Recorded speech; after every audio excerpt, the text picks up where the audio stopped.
Paul, you're one of our distinguished speakers of the House, now work at one of the state's biggest companies. What is the interest in early childhood from business, and why should lawmakers care about early childhood at this point in Michigan's history?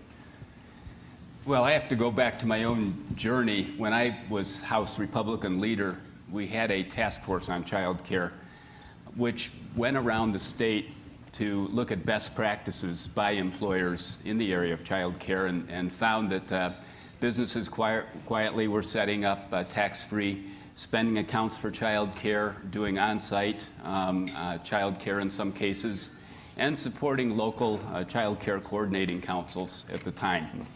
And so we put this all in an employer's guide to child care, and pointed out that what we had heard from employers was that those employees who had children in quality care were more highly engaged, experienced less absenteeism, had a more productive workforce because of that commitment.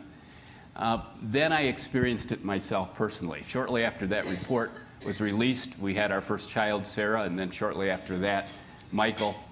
And my wife and I were both working.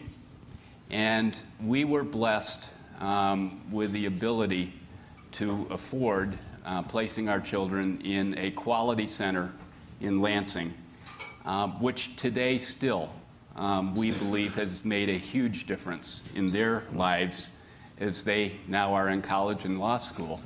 There's no question in my mind that the nurturing and learning that they experienced in those first 4 years made all the difference as they entered the K-12 system.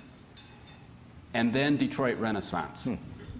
And I have seen over the years, and now with DTE Energy, the real cost of not having the supportive families or the child care for students entering the Detroit public schools.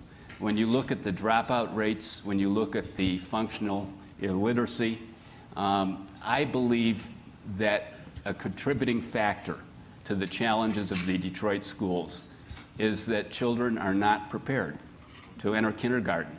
And if they're not prepared to enter kindergarten, they're not going to be at grade level reading by the 3rd grade. And then it's hard to catch up. And I really do believe an answer to the problems we have in our core central cities, especially with concentration of poverty and broken families in too many cases, is an investment up front in early childhood.